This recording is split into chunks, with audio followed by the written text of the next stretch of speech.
रिश्ते मानव जीवन के आधार हैं। इस श्यामला धरती माँ ने आदि से आज तक ऐसी महान विभूतियों को जन्म दिया है जिससे युग कृतार्थ हो गया है।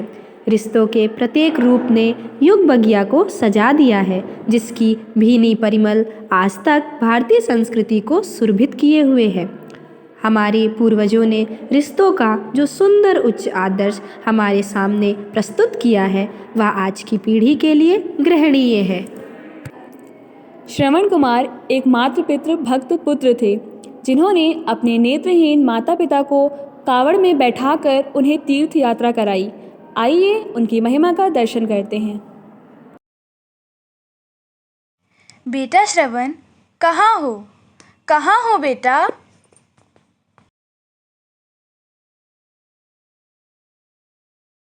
बेटा तुम कहाँ चले गए? श्रवण कहाँ चले गए?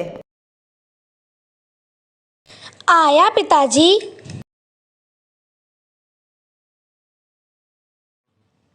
बेटा श्रवण, तुमने हम दोनों लाचार प्राणियों को अपनी आँखों से सभी तीर्थों के दर्शन कराए। तुम जैसा पुत्र पाकर हमारी दुनिया संवर गई। पुत्र, तुम धन्य हो, तुम धन्य हो पुत्र। राम और भरत का भातृ प्रेम रिश्ते का उच्च आदर्श है। राम और भरत जैसा भाई ना भूतो ना भविष्यति। जिस भरत को अयोध्या का निष्कंटक राज्य मिला था, वह अपने बड़े भाई के चरणों में सौंप देते हैं। राम जी की चरण पादुका सिंहासन पर विराजित होती है। आइए इस सुंदर दृश्य का आनंद लेते हैं। मैंने तो वन में 14 वर्ष बिताए पिता की आज्ञा के कारण,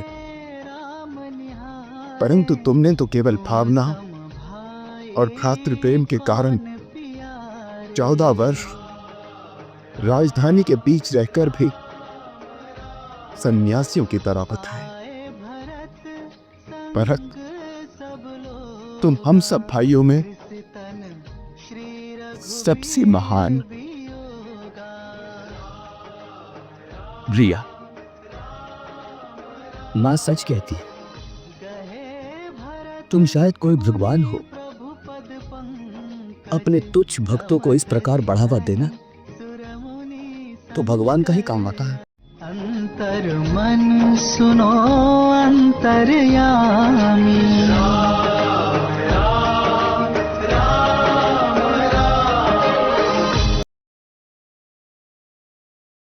प्रेम सद्भाव का अगला और सुंदर रूप मित्रता है। मित्रता में ना कोई अमीर होता है ना गरीब। महत्वपूर्ण होता है तो नेह, स्नेह और एक दूसरे के परेशानी के दिनों में साथ देना। कृष्ण सुदामा की मित्रता इसका सुंदर सुष्ट उदाहरण है। तो आइए मित्रता के इस दृश्य का आनंद लेते हैं। सुदामा, किधर गया मेरा मित्र?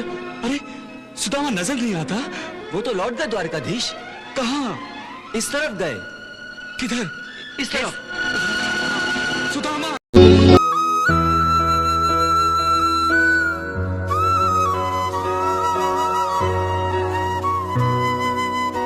फटे हाल में राजभवन में प्रवेश करेगा तो तुम्हारे राज्य कर्मचारी और अधिकारी क्या सोचेंगे?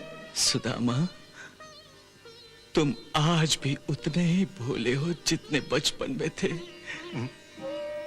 अरे मित्र, तुम्हारी चरण धूल के स्पर्श मात्र से मेरे भवन का कण कण पवित्र हो जाएगा। सच ही कहा है।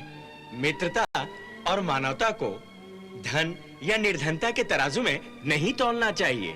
श्री कृष्ण और सुदामा का यह प्रेम आज इस संसार के लिए मित्रता और मानवता की एक परिभाषा बनी। कृष्ण और द्रौपदी का स्नेह बंधन भाई बहन के रिश्ते का वह अटूट बंधन है जो रक्त से नहीं सम्मान से बंधा था। शिशुपाल वंश के समय चक्र सुदर्शन से कृष्ण की तर्जनी उंगली कट जाती है। सभा में सभी उपस्थित रहते हैं लेकिन कोई आगे नहीं बढ़ता। द्रौपदी अपना आंचल फाड़कर कटी उंगली पर बांधती हैं। आइए इस आदर्श रिश्ते की सुंदर झांकी देखते हैं। आज मैं तुम्हारा ऋणी हो गया द्रौपदी। समय आने पर एक एक धागे का ऋण उतारूंगा। दिया दंड श्री कृष्ण ने, किया खंड अभिमान, आंचल चीरे द्रौपदी, बांध रही भगवान, बांध रही भगवान।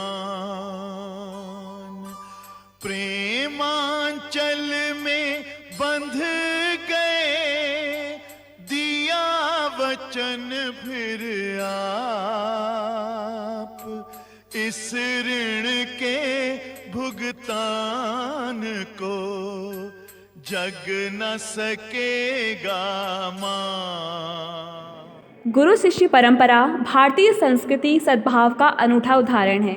एक गुरु बिना लालच लोभ के अपने शिष्य को अपने एक एक गुणों का मोती सौंप देता है। चाणक्य और चंद्रगुप्त का रिश्ता कलयुग के गुरु शिष्य का पवित्र रिश्ता है, जिसने एक कमज़ोर बच्चे को भारत के इतिहास का गौरवशाली राजा बना दिया। तो आइए देखते हैं इस सुंदर सी प्रस्तुति को। निद्रा भोजन भोग भय, ये नर पशु समान, ज्ञान अधिक इक नरन में, ज्ञान बिना पशु जान। चंद्रगुप्त, पृथ्वी पर कई जीव मनुष्य से अधिक शक्तिशाली थे। गाय, बैल, शेर, हाथी सभी मनुष्य से अधिक बलवान थे।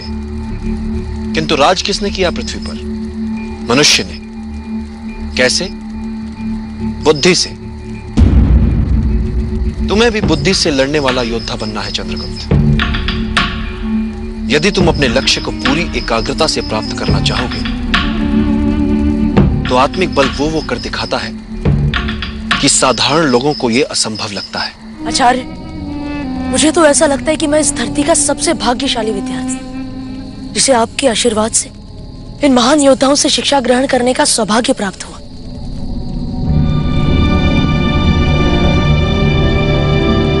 आचार्य, क्या सदैव मैं इनसे यहाँ सीखता नहीं रह सकता? ये सब तो इतना कुछ जानते हैं, मुझे तो ऐसा लगता है कि मुझे कुछ भी नहीं आता।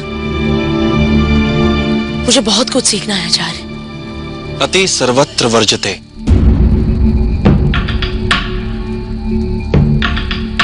अति किसी भी बात की बुरी होती है चंद्रगुप्त, फिर वो चाहे सीखने की क्यों ना हो।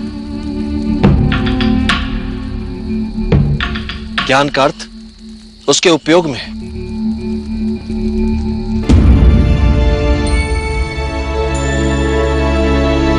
यदि तुम एकाग्रचित हो सको, अपने शरीर के साथ साथ अपने मन पर भी अधिकार कर लो, तो एक साधारण शरीर भी असाधारण कार्य कर सकता है, चाहे जितनी पीड़ा हो। यदि तुम्हारा मन उस पीड़ा को माने ही ना तो।